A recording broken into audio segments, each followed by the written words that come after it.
ओम जयंती मंगला काली भद्रकाली कपालिनी दुर्गा क्षमा शिवधात्री स्वाहा स्वधा नमोस्तुते। ओम नमो नारायण। ओम नमो भगवते वासुदेवाय।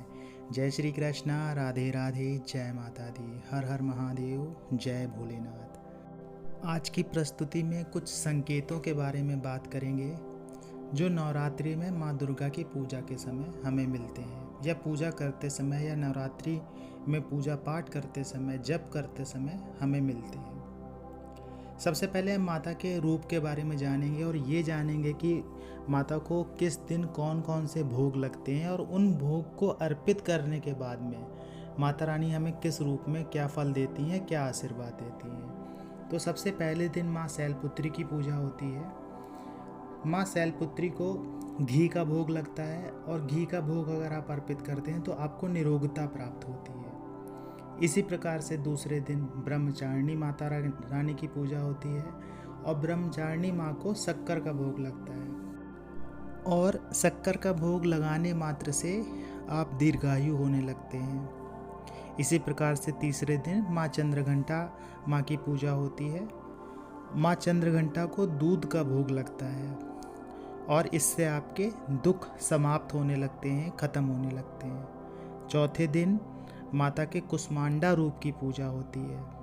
माँ कुष्मांडा को मालपुआ का भोग लगता है, और मालपुआ का जब आप उन्हें भोग लगाते हैं तो आपके विघ्नों का नाश होने लगता है। आपके जीवन में जो विघ्न आ रहे होते हैं, परेशानी आ रही होती हैं, उनका नाश होने लगता है। पाँचवें दिन माँ के स्कंद माता रूप का पूजा की जाती है, और माँ स्कंद माता को केले का भोग लगता है। केले का भोग जब आप लगाते हैं तो आपकी बुद्धि का विकास होने लगता है। छठे दिन माता कायतनी देवी की पूजा होती है। उनके इस रूप की पूजा होती है, और उन्हें शहद का भोग लगता है।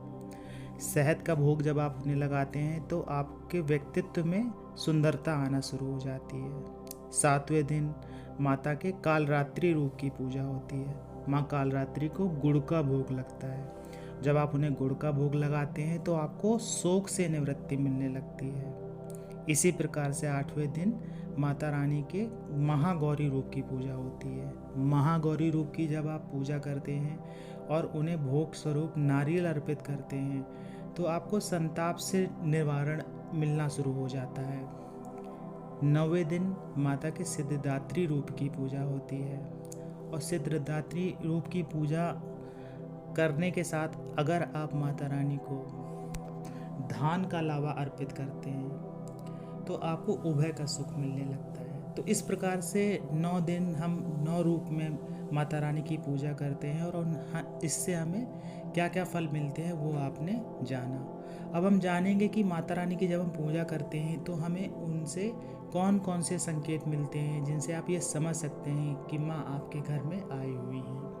पहला संकेत होता है मन का शांत हो जाना। जैसे मन बहुत अशांत रहता है किसी भी कारणवश, किसी भी समस्या बस, किसी भी परेशानी बस, जब आप माता रानी की पूजा करना शुरू करते हैं, उनको अपने घर में स्थान देने लगते हैं, आप माता रानी के लिए चौकी सजाते हैं, तो आपका मन शांत होने लगता है।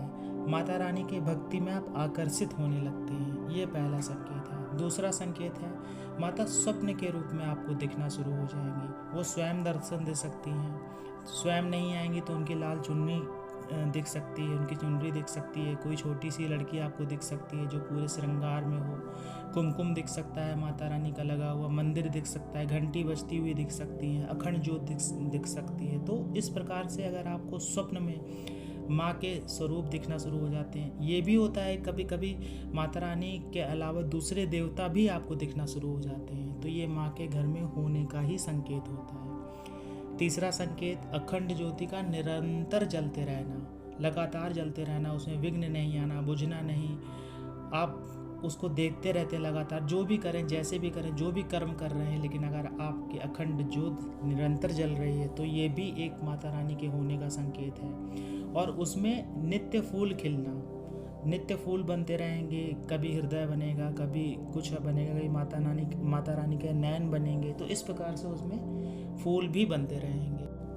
तो इससे आप जान जाइएगा कि माता रानी आपके घर में है। चौथा संकेत, घर में एक सुगंध महसूस होना शुरू हो जाएगी आपको।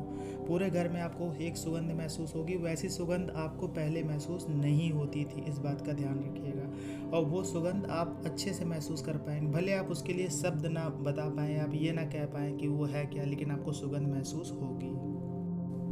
पांचवें संकेत की बात करें तो जब भी आप जप करेंगे या माता रानी का पाठ करेंगे तो आप जप में खो से जाएंगे, आपको ध्यान ही नहीं रहेगा कि कितनी देर से आप जप कर रहे हैं। अगर आप 5 माला जप करते हैं तो आप 10 माला भी कर लेंगे फिर भी आपको थकावट नहीं होगी। जब आप उनका पाठ करेंगे, जैसे आप दुर्गा सप्तशती का पाठ करते हैं, तो दुर्गा सप्तशती के पाठ में आप खो जाएंगे माता रानी में। और माता रानी का ध्यान करते करते जब आप पाठ करेंगे तो आपको थकावट भी महसूस नहीं होगी। वैसे आप जब 5 मिनट नहीं बैठ पाते थे पूजा में, अब उनके ध्यान करते हुए जब आप पाठ करेंगे या बैठेंगे जब करेंगे तो आपको होश ही नहीं रहेगा कि आप कितनी देर से बैठे हो, कितनी आपने पूजा की। ये 5वां संकेत था। 6वां संकेत माता रानी के होने का है कि जो कलश की स्थापना आप करते हैं, उसमें जो ज्वार बोते हैं, जिसको जवारे भी बोलते हैं, वो बहुत अच्छे से निकलेंगे, हरे भरे निकलेंगे। तो निश्चित मान लीजिएगा कि माता रानी आपके घर में आई हुई हैं। इसी प्रकार से 7वां संकेत है कि माता रानी के भजन सुनाई देना शुरू हो जाएंगे। जैसे आपके घर में कई लोग होंगे तो जो भी व्यक्ति माता रानी की सेवा कर रहा है, पूजा कर रहा है, उसे भजन सुनाई देना शुरू हो जाएंगे। जैसे कोई बाकी लोग ध्यान नहीं दे पाएंगे इस बात का कि कहीं भजन चल रहा है, कहीं जगराता चल रहा है, कहीं जागरण चल रहा है, लेकिन आपको, अगर आप पूजा करते हैं, माता रानी की सेवा कर रहे हैं, जप कर रहे हैं, पाठ कर रहे हैं, तो आपको वो भजन सुनाई देंगे। भले किसी को सुनाई दे ना दे, आपका ध्यान उनकी तरफ आकर्षित होगा ही होगा और आपको बहुत तीव्रता से वो चीज़ें महसूस होना शुरू हो जाएंगे कि हाँ, कहीं भजन चल रहा है, कहीं कीर्तन चल रहा है, कहीं जागरण चल रहा है। माता रानी का कुछ भी हो रहा होगा वो आपको सुनाई देगा। तो आज की प्रस्तुति में आपने जाना कि माता रानी के 9 रूपों में क्या क्या उन्हें अर्पित किया जाता है और उससे हमें क्या क्या फल मिलता है। फिर आपने जाना कि उनके 7 संकेत क्या होते हैं, जिससे आप ये समझ सकते हैं कि माता रानी आपके घर में निवास कर रही हैं या आ गई हैं। आशा ये प्रस्तुति आपको अच्छी लगी होगी। प्रस्तुति अच्छी लगी हो तो वीडियो को लाइक करिएगा, कमेंट्स में जय माता दी लिखना बिल्कुल मत भूलिएगा। मिलते हैं आपसे अगले वीडियो में, तब तक के लिए जय श्री कृष्णा, जय माता दी, हर हर महादेव।